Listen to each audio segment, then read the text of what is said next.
yung shot ano na yan, shot na yan. Sabi pa lang pangalan ha. Thank you Lord.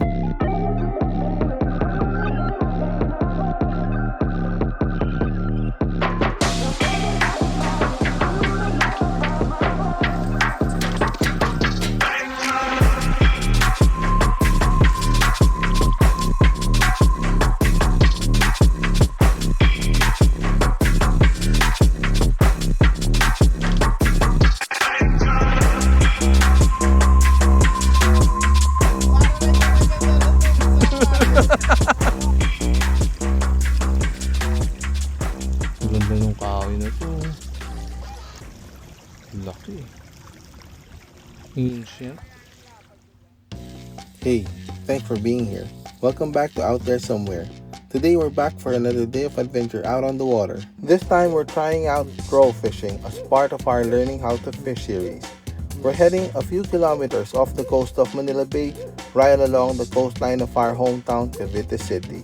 Now here's the thing. We're not expert anglers, just kayakers learning how to fish. So today, it's all about experience. No specific targets, no expectations, any species, any size, any kind of fish will do. But honestly, the real catch of the day wasn't what we were expecting.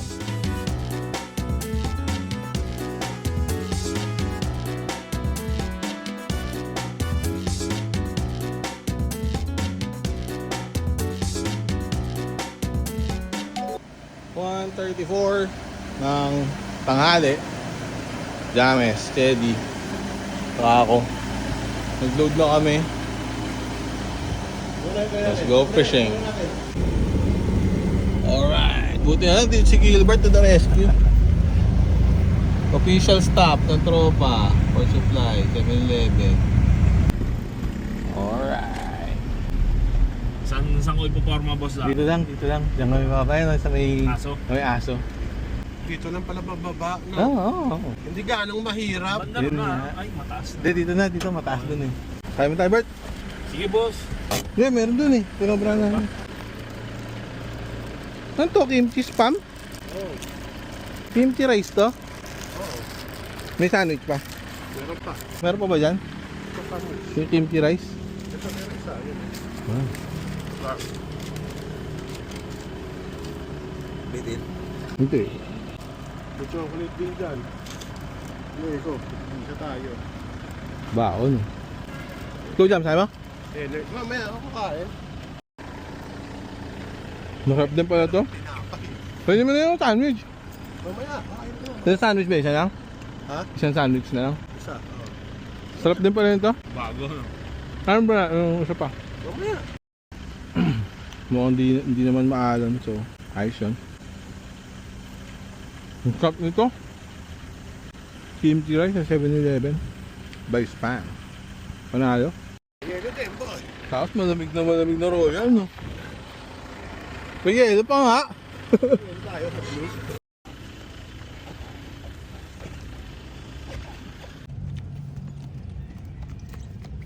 Dito pa lang ho, kinain na ho kami ng oras. Ito pa isa. Huwag na tayo mag-abutan yung mga rad-rad na yan. Alright, finally. Gusto tayo magayos. Ready na.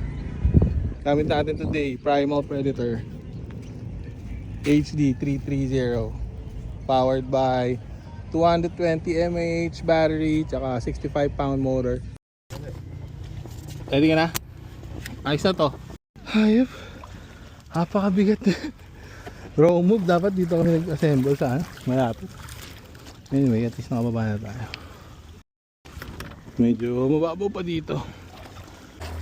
So siguro pwede na to knee deep. Tapos una puwet.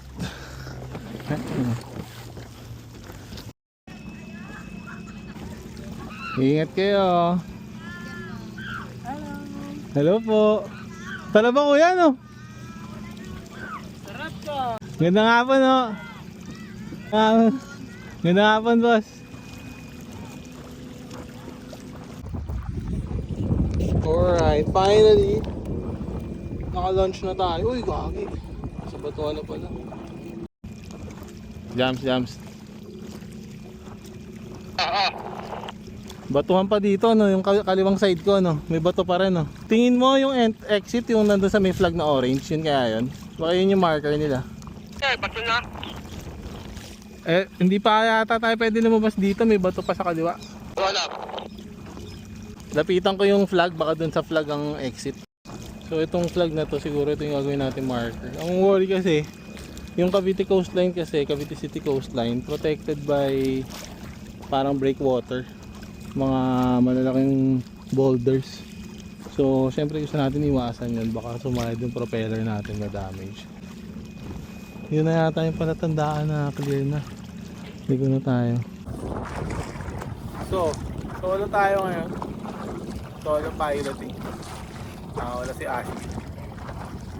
Anyway, we are going trolling today. Paano makahuli ng isda? Pero hindi naman, okay lang din. Sa view pa lang, panalo na. Beautiful Saturday afternoon.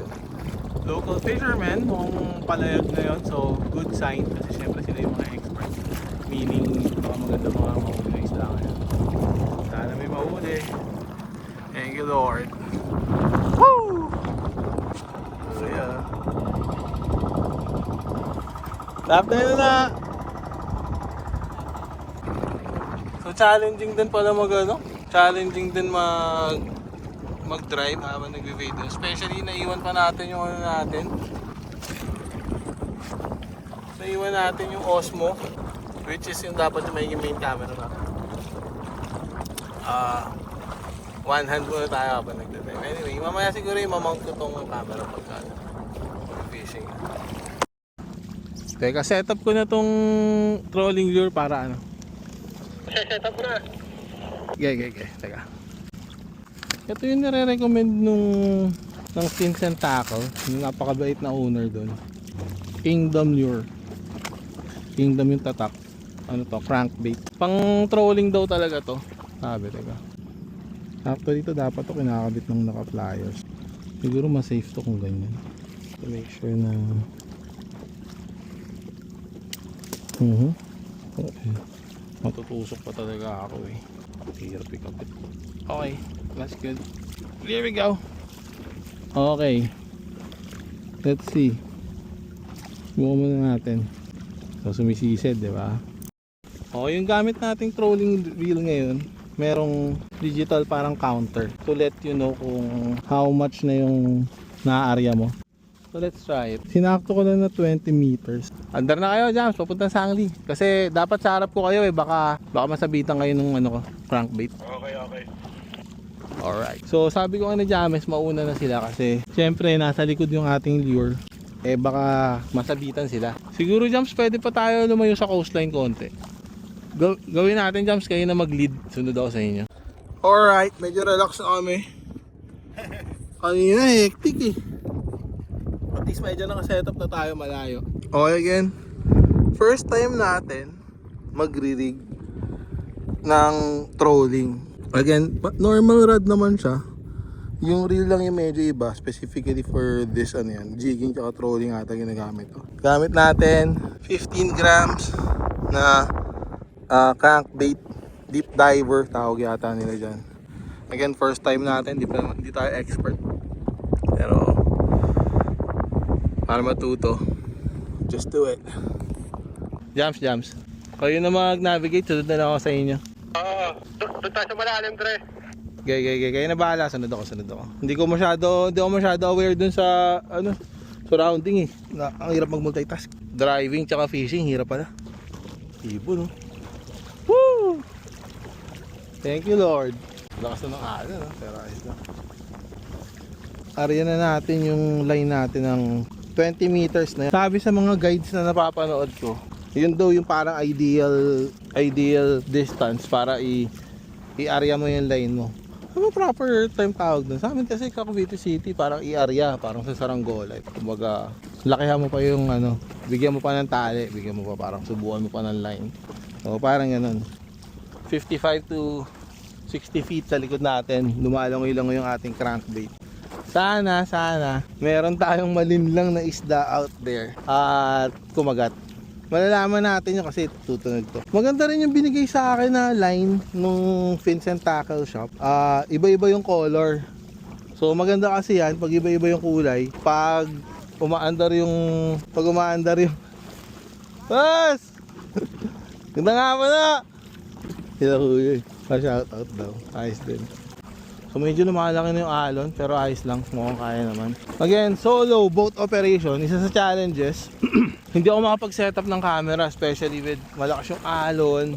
Yun yung isang siguro lesson learned today. Next time, setup muna yung camera before bumaba sa tubig.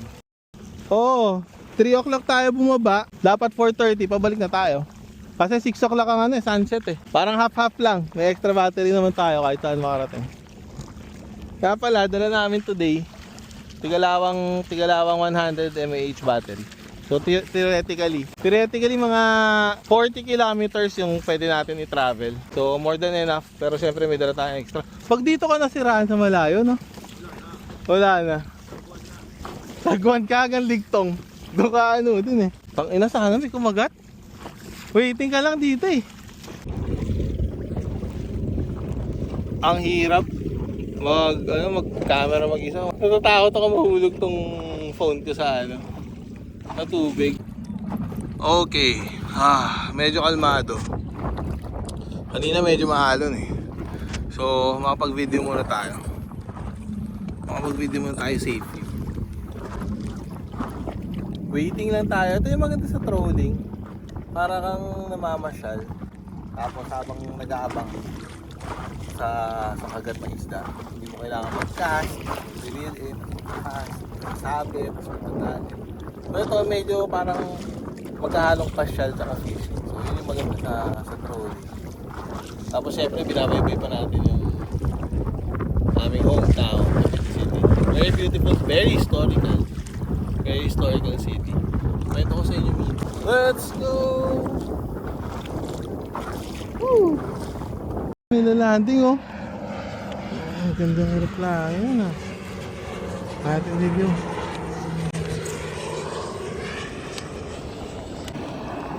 Ang gandang aeroplano yun ah. Yun yung maganda pag dito kami nag-boating around Sangli or Sangli Point. May runway kasi dyan, so especially pag may mga balikatan exercises, may mga magagandang aircraft ka makikita. Yun na naman oh, gandang plane na naman oh. Cargo plane. Actually may mga passenger planes din dito. Naalala ko nung nagpunta kami ng Balisin. Diyan kami nagland sa Sangli Airport or sa Sangli Runway. Okay, saan na kaya sila? Ayun sila, tama. I think tama na yung direction namin. Raratingin lang namin yung tip ng Sangli. Siguro dapat pumihita na kami. Pihita tayo? Kita raw. Sa kami ha? Ako nakapita ako. Sila James oh. Dang. The money shot right there. Out there somewhere.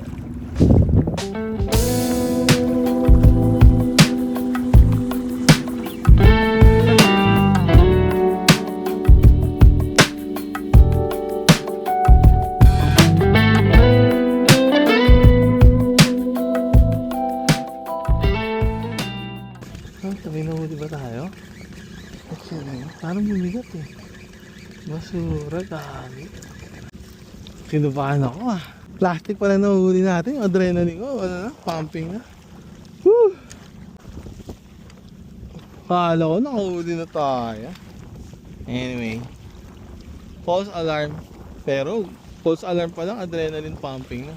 Nag-skip bahagya yung heartbeat ko eh. Alright, since wala tayo nahuli papunta or papuntang Sangli using this lure, siguro masyado siyang malaki, I don't know. So meron tayo sa pangdala. Subukan natin palitan. Okay, iwan natin yun dyan. Ito papalit natin. Okay, tinatry ko hawakan mano-mano tong rod para meron din tayong feel kung gaano kabigat ba yung hinihila natin. Mabigat din. Ang hirap niya rin hawakan ng one hand. Oh. Kapag may kumagat, definitely, mararamdaman mo rin talaga. Easy road. Easy, no? Easy. Nakasampot pa sa taas yun. Ayos. Woo!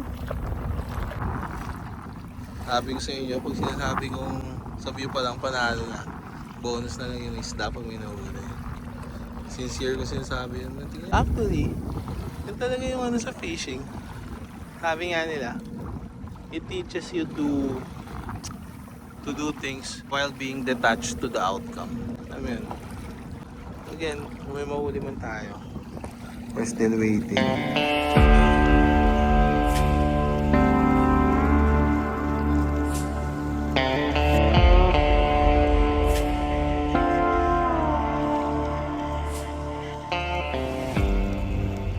Dikit na ako sa inyo ah.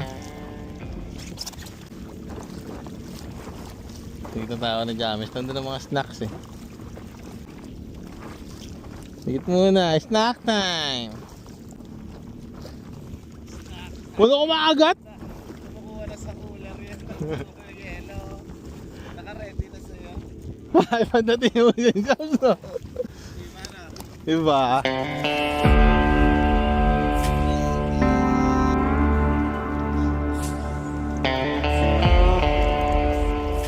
Snack time! Hindi nga ka malaglag ng phone ko eh. May bigyan mo naman yung tubig sa chocolate, oh. Ha? Sarap. Goryo. Goryo, boy na buhay. Pag pinapalagita mo, Goryo. Matubig na kami dito kuya da. May tubig kayo dyan sa ilalim? Oh, wala yan. Wala Pero pa. ngayon lang namin na ano yan. Ang encounter. Nabaleta na tayo, no? Ganda na ng araw, sunset. Oh. Abutin na natin yung sunset, may flashlight naman tayo. Asan yung Goryo? Ito, Goryo. Ayun. Wala na sandwich? Wala na eh. Ang tali tayong tali eh. Ayop. Tapon-tapon, di ba? Wala akong tayo sa likod. Nagkanan tayo kasi ba may Google phone, eh. Kaya may singaw tong ano na to, ginagamit namin. Ayun dyan. Saan? Itong kaliwa. Kayo ba? Yung malambot? Nakailang pa, kayo? Dami na. Ngayon nga, ipapampo na sa inyo. Kapala natin. Ayoko. Oh, matitinding ano. Ako pa naman, James. Inom lang. Sarap yan po. Sorry, tiya. Tayo ganda-ganda. Hindi nakaka-Dre. Nakaka-jahe na pa. Baka may tala kayo naman dyan. May baka sa mabasagin, di ba? Dami dala eh. Kami may wagang box ba naman dyan, no? Yung kuya nga matigis eh, nakita na. Yung chocolate ulit, kaya mo galing sa rep, di ba? Galing sa kulo. Pero maganda size niyan, Dre, no? Sakto lang, no? Hindi nga rin ako cooler, ha? Kasha dyan. Dala kaya tayo ihawan, no? Sa biyahe na Hindi kailangan may salbabida tayo. Hindi naman yung ihaw, no? Nagilid na. Iyawan kuya da, ba? Meron tayo yung ano doon. Salvavida, tapos kahoy, no? Para nakapasok na siya doon. Kahit kawali, pwede na lagyan. Ayan o. Hanggan ang bakal, di ba? Oo no. Tapos ano, Oo, para ano. protected. Sama na siya sa ano no. Alon-alon na rin siya. Ihaw ka na yan sa kaliwa mo. Oo. Testingin natin yun. Hindi kailangan pa kanya, nandun yung ihawan pa dito. Nandito yung ihawan. Yung uling naman natin, yung maganda eh. Yung ano, broket. Oo, sarap ng beer, gagi. Mga ano, money shot. Hay naku. Sarap eh. Mura lang kasi eh. Baka makita ng Heineken itong ano to. eksena na to, Heineken. Bakit siya yan? Sponsoran. The official beer ng tropang kayak. Super strong na Red Doors kaya yung kulay pula. Oo, meron ka rin. Super Extra. strong. bago. 130 isang ano. Extra ba? Bago na naman. Super strong. Sabi, tangina nyo, tumaas na tolerance nyo ha. Ang tamis. Ito. Ang tamis naman. Hindi siya katulad ng Red Doors na matapang jumps. Cheers. Yung Red Doors Masarap matapang, di ba? Ah. Masakit sa lalamunan. Yung super strong. Parang tong ano. Ang sarap nito. Ilang beer na mo, Jams? Isang inkan. 500 to eh. Oh, ito pa. Sarap din. Ayos na ako. Ano na ako, makalasa lang. Ang hirap kaya magligpit ng tangina hilo-hilo ka. Sa bagay. Bang! Ano pa tayo shot na tayong tatlo? Bang! Pirate crew of the day. Tatlo lang kami ngayon. Next biyahe natin, mas marami. Gano'n kalalim kaya dito, no? Hindi natin. Bagsak mo yung ano mo. Bagsak mo yung ano mo. Oo nga no. Ang dami yun. Dami yun. Tanginang yan. Putang inang niya. Isda nga na marami, no? Dala natin yung pang malalim, pang mababaw eh. Akin yan, Joms. Ano ba ako? May nakatawang isa pa ka. Hindi ko dala yung pang G. Hindi ko dala. Yung alin? Parang laro, no? Parang laro sa Parang Pokemon Dex nga yan. Dito ko nalagay sa gitna. Pokédex. Ayun o. Wala yung jigging natin. Hindi, laglag mo, ilubog mo yung radar. Hindi, Ganyan lang yan. Hindi ko dinala yung pang jigging. Sa tropa dyan sa YouTube. Ito kasi, hinihila lang to tapos parang dumadive lang. Eh, isda doon sa ilalim. Dapat din yung dala-dala natin last time eh. Kasi, ang gamit namin ngayon, pang trolling, ayan yung hinihila. Ayan, ang dami isda sa ilalim mo. Ayan. Bumili nga ng squid jig, baka mas nakakahuli pa kayo. Ano squid jig? Hindi mo matibay pa rin yung yung... Itong primal? Oh, wala. Ito, walang ka ba dito? Tibay nito. Sige. Sige. Ganda na ng sunset. Mga view ng sunset palubog mo. Ano tayo hanggang sunset tayo? May ilaw naman tayo eh. Malapit lang naman eh, diretso lang. Tama. Speaking kung gagabihin tayo, tawag muna tayo sa asawa mo. Beb! Ay! Dami! Ang cute-cute naman. Naligo na? Ang cute-cute. Alright, bye Beb. Love you. Bye-bye. Ayan na. Front row seat. Sa sunset. Hinala na naman, lupit eh. Stealing bread on the mouth.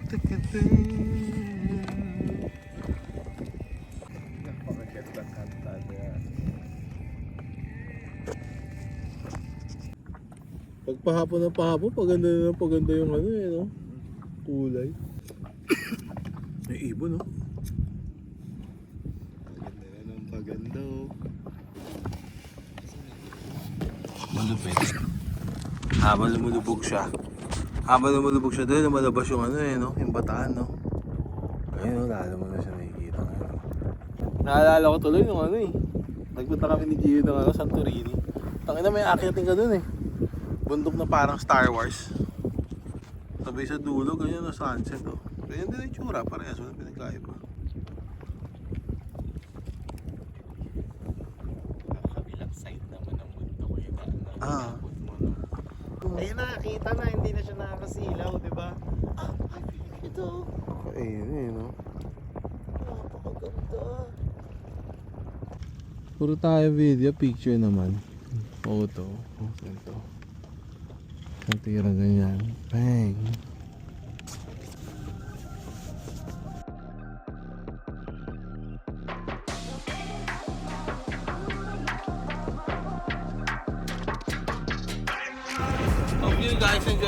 video. Again, we'll see you on the next adventure, probably next week. And I hope that you are out there somewhere.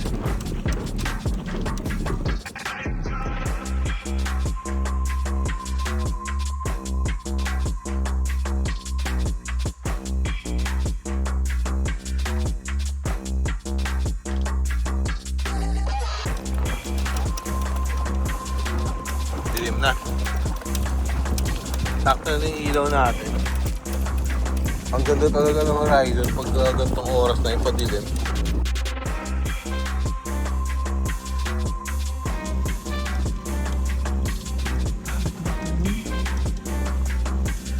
Rich talaga itong area. Balik tayo ulit dito with the proper.